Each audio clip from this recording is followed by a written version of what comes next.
Galera do primeiro ano, eu me apresentei na aula de filosofia, mas para os que assistem sociologia primeiro, eu vou me apresentar. Eu sou o professor Márcio.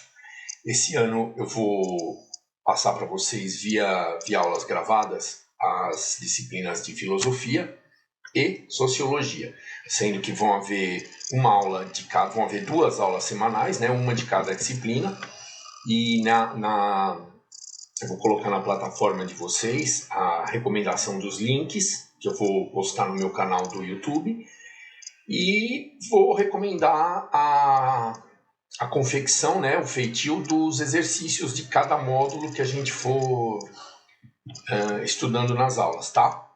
Essa vai ser a nossa metodologia inicialmente. Muito bem, gente.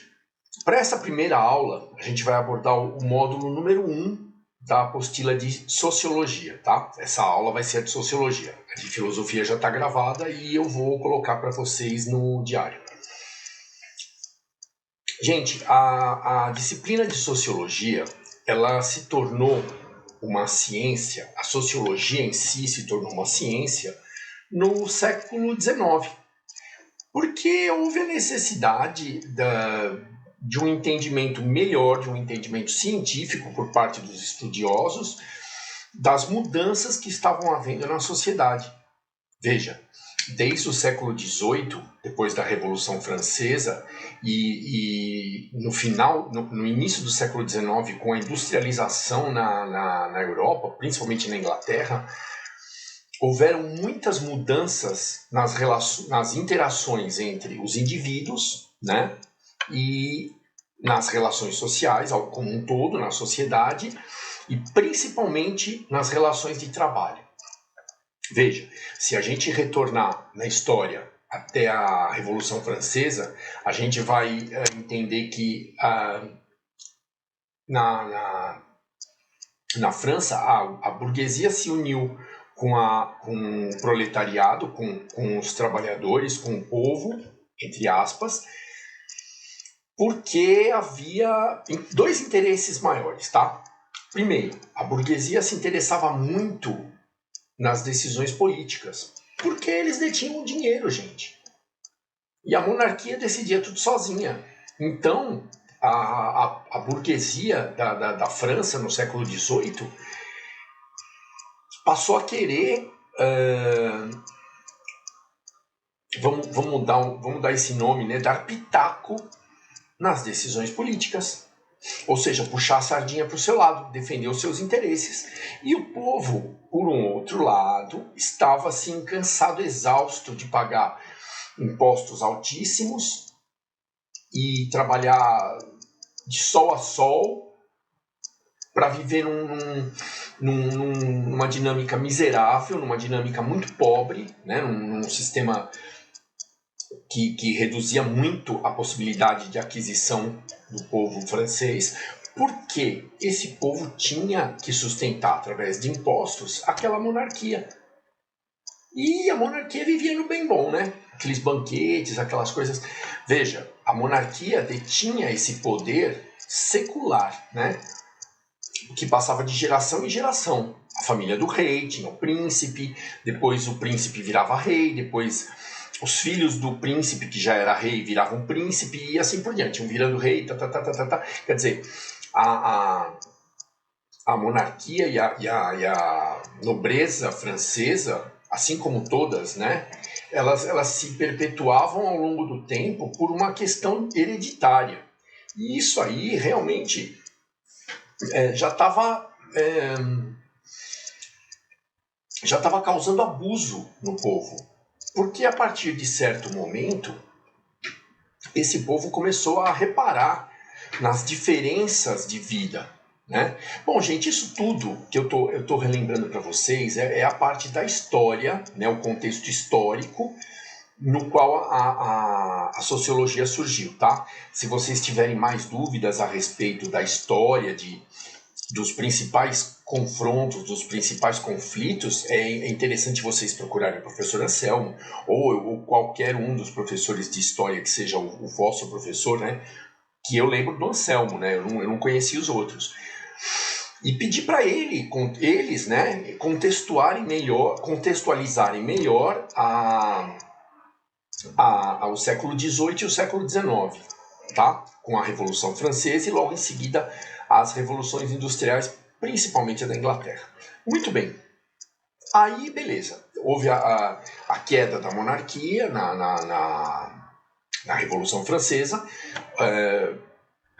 Ascenderam, né? Não de acender, de virar fogo, ascenderam, de subir os burgueses e alguns populares, alguns do povo ao poder da França. E assim na Europa inteira. Muito bem, gente. Alguns empreendedores, normalmente burgueses empreendedores, começaram a melhorar os métodos de produção, que antes eram totalmente rurais, artesanais. Eles eram as produções, né, de bens manufaturados eram realizadas em ritmo artesanal, em ritmo manual. E alguns empreendedores, com o crescimento, com o progresso, né, com o crescimento populacional associado ao progresso industrial, técnico-industrial, passaram a desenvolver formas de produção em grande escala. O que acontece com o povo nessa hora? Aquela pessoa que é assalariada, que vende o trabalho, vende a força de trabalho dela para sustentar a família, para se sustentar e sustentar a família. Nessa fase da história, as relações de trabalho, as relações entre os proprietários dos meios de produção e os assalariados, o proletariado, começam a ficar muito desiguais, né? Os proprietários dos donos dos meios de produção, né, a terra, o trabalho e o equipamento, acabam por visar lucro demais, porque nunca tinham tido. Então, quando começaram a ver o lucro que poderia advir da produção em série, passaram a querer cada vez mais lucro e, consequentemente, explorar, né? Vamos usar um termo também um pouco que precisa ser um pouco mais explicado, mas aqui hoje nós vamos falar rapidamente sobre isso, sobre as relações desiguais que surgiram no início da industrialização europeia, principalmente na Inglaterra. Muito bem, gente. Esse sistema, né, de produção e de proletariado vendendo sua força de trabalho em troca de dinheiro, e o sistema desenvolvido com técnicas cada vez mais aperfeiçoadas de produção, começou a gerar essa desigualdade que eu estava falando agora há pouco. E, em paralelo a isso, onde as fábricas se localizavam nos grandes centros urbanos, começaram a se desenvolver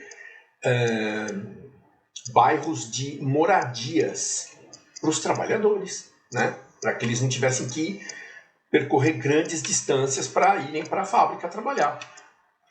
Gente, essa aglomeração populacional ao redor das fábricas, dos grandes centros urbanos, inicialmente era insalubre, né? Assim, não tinha condições de saneamento básico, não tinha condições de higiene adequadas. Muito bem.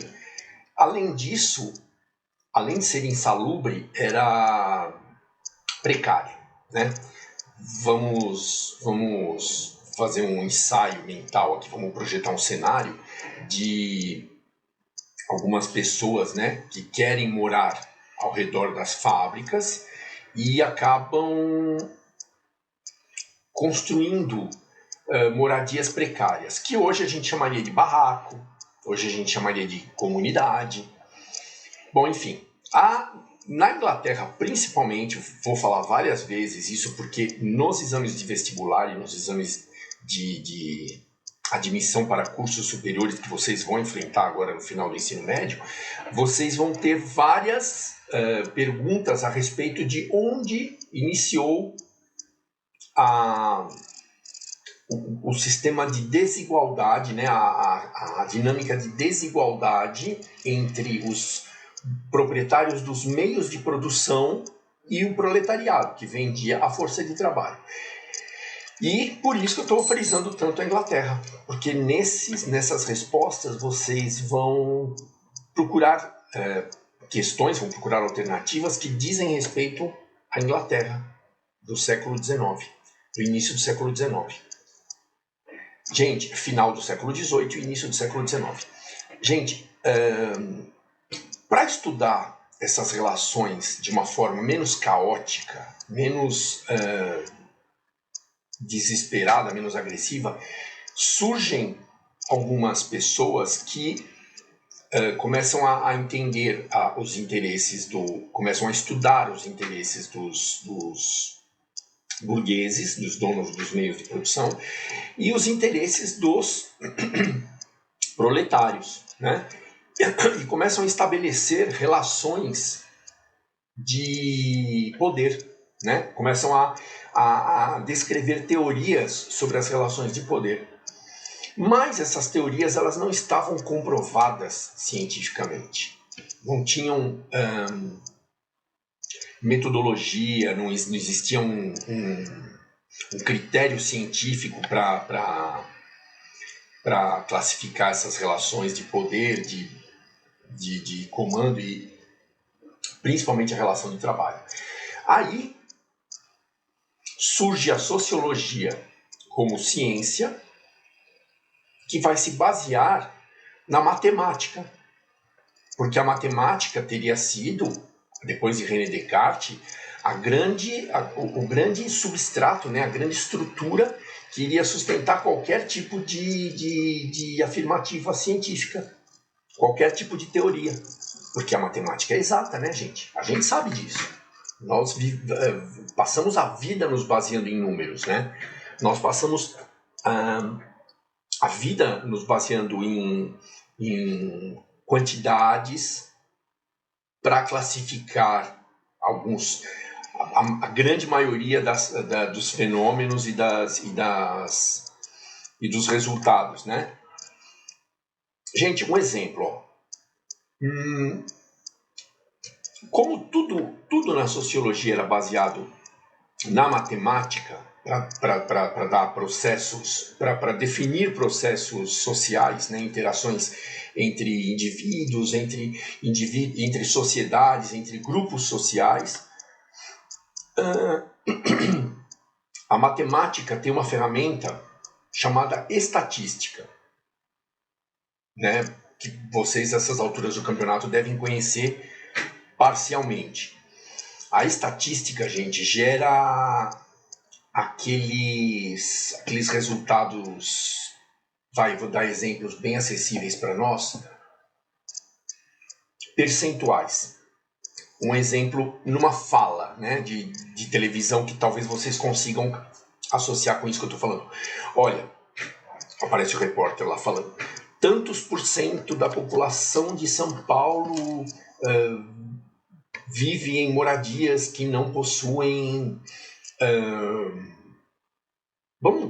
vou dar um chute, né? Não sei se isso aí que eu estou falando está certo ou não, eu precisaria consultar melhor.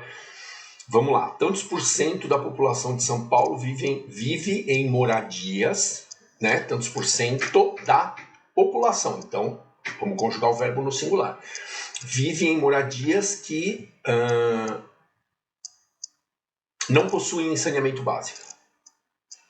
Muito bem, a partir desses números, a sociologia começava a classificar pobreza, riqueza, classe média e assim por diante. Começava a definir a quantidade de capital mobilizado, tantos por cento mobilizado em indústria, tantos por cento mobilizado em produção rural, alimentação, tantos por cento de pessoas morando nas zonas urbanas, precisando de moradia. Então a sociologia começou a analisar essas relações e passar para a burguesia que estava no comando político as necessidades dos povos, né? As necessidades das sociedades. para que as administrações públicas e os próprios mandatários na política, né, no sistema administrativo, pudessem melhorar as condições dos centros urbanos, coisa que a gente vê acontecendo até hoje, né?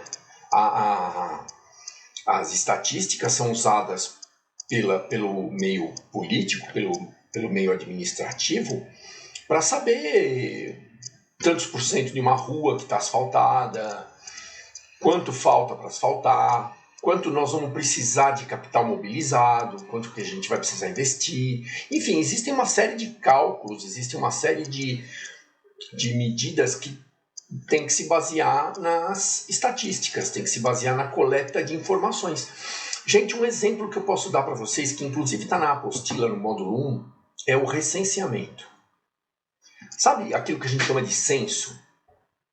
Censo populacional, censo demográfico, né? Para determinar a densidade demográfica. O censo populacional. Gente, esse censo populacional, ele dá resultados quantitativos a respeito da população e qualitativos também. Ou seja, tantos por cento da população está na área rural, tantos por cento da população está na área urbana.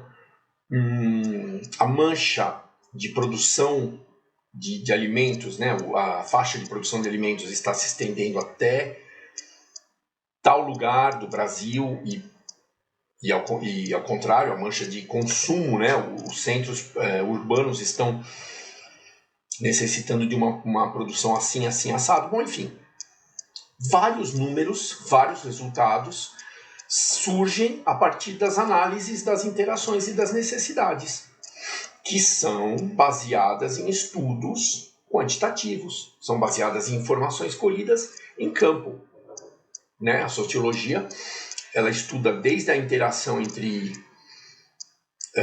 dois indivíduos, duas sociedades, como o porquê do surgimento do terrorismo.